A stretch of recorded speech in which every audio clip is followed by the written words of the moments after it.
নমস্কার বন্ধুরা, আজকে আমার চ্যানেল ফিটনেস ফ্রন্টিয়ার্সে তোমাদের সবাইকে স্বাগত জানিয়ে শুরু করছি আরও একটি গুরুত্বপূর্ণ ভিডিও।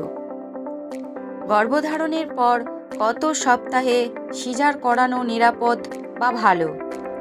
সুতরাং বন্ধুরা, বুঝতেই পারছো ভিডিওটা ইন্টারেস্টিং হতে চলেছে, তাই ভিডিওটি একদম স্ক্রিপ্ট না করে পুরোটা দেখার অনুরোধ রইল। আমরা প্রত্যেকেই জানি প্রতিটা মেয়ের জীবনে সবথেকে গুরুত্বপূর্ণ বিষয় হলো মা হওয়া। আর এই মা হওয়ার সময় গর্ভধারণের পর বা প্রেগনেন্সি হওয়ার পর কত সপ্তাহে সিজার করানো ভালো বা নিরাপদ সে বিষয় নিয়ে বলি। গর্ভকালীন সময়টা প্রত্যেকটা মায়ের জন্য জীবনের সবথেকে বড় চ্যালেঞ্জ। গর্ভকালীন প্রতিটা মুহূর্ত খুবই কষ্টে অতিবাহিত করতে হয়। এর মধ্যে যখন ডেলিভারির সময় হয় তখন এই চ্যালেঞ্জটা আরও বড় হয়ে দাঁড়ায়। আর সেটা হলো নর্মাল ডেলিভারি নাকি সিজার ডেলিভারি। আর যারা সিজারের অর্থাৎ সি সেকশনের সিদ্ধান্ত নিয়েছেন তারা এই বিষয়টাতে এসে কনফিউজড হয়ে যান যে কত সপ্তাহে সিজার করানো ভালো। সিজার সাধারণত দুই ধরনের হয়, ইলেকট্রিক এবং ইমার্জেন্সি।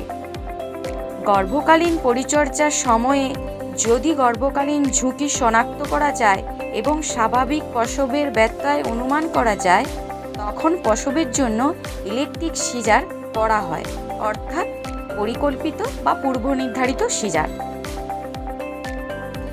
আর ডেলিভারি প্রসেসের মধ্যে যদি হঠাৎ কোনো অসুবিধা দেখা যায় তখন যে সিজার করা হয় তাকে বলে ইমার্জেন্সি সিজার বা অপরিকল্পিত সিজার।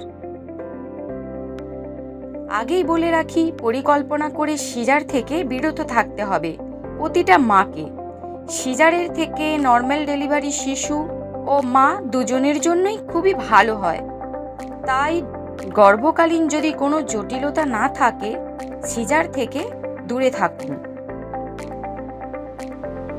আর বন্ধুরা, যদি আপনার কোনো বিশেষ সমস্যা থাকে, অর্থাৎ যেখানে সিজার করানো ছাড়া আর কোনো উপায় নেই, সেক্ষেত্রে সিজারের পরিকল্পনা করতে পারেন। সিজার আপনি পরিকল্পনা করে করেন আর অপরিকল্পিত অবস্থায় করেন, অর্থাৎ প্রসবকালীন জটিলতায় সিজার করানো প্রয়োজন হতে পারে। যে কারণেই হোক বন্ধুরা, খেয়াল রাখতে হবে আপনার গর্ভের থাকা বাচ্চার উপর। গর্ভের বাচ্চার পরিপূর্ণ বিকাশ হলেই আপনি ডেলিভারি করতে পারেন, সেটা হোক সিজার কিংবা নর্মাল ডেলিভারি। বিশেষজ্ঞরা বলেছেন একটি শিশু তার মায়ের গর্ভে পরিপূর্ণ বিকাশ লাভ করে 38 সপ্তাহে। বন্ধুরা, যদি পারেন যতটা সম্ভব বেশি সময় বাচ্চাকে গর্ভে রাখার চেষ্টা করুন। 36 থেকে 37 সপ্তাহের শিশু অপরিপক্ক শিশু হিসেবে বিবেচিত হয়।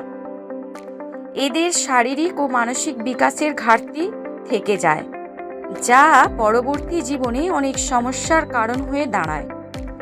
এই সময়ে জন্মানো অনেক শিশুর ক্ষেত্রেই এদের কয়েকদিন সাপোর্ট দিয়ে, অর্থাৎ বিশেষ ব্যবস্থায় রাখতে হয়।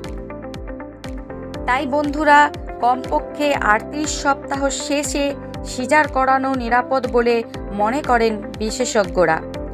যদি সম্ভব হয় 39 বা 40 সপ্তাহ পর্যন্ত অপেক্ষা করা। সেক্ষেত্রে 38 সপ্তাহে আপনি একটি আল্ট্রাসোনোগ্রাম করে দেখে নিতে পারেন বেবির কী অবস্থা আর কতদিন গর্ভে নিরাপদে রাখা সম্ভব, সম্ভাব্য ডেলিভারি ডেট ইত্যাদি গুরুত্বপূর্ণ সব তথ্য।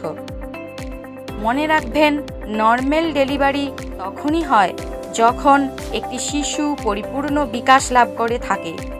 তাই সবসময় নর্মাল ডেলিভারির পরামর্শ দিয়ে থাকেন বিশেষজ্ঞরা। আশা করছি ভিডিওটি আপনাদের অনেক সাহায্য করবে। আর ভিডিওটি যদি ভালো লেগে থাকে আমার চ্যানেলটি লাইক, কমেন্টস, শেয়ার ও সাবস্ক্রাইব করে দেবেন।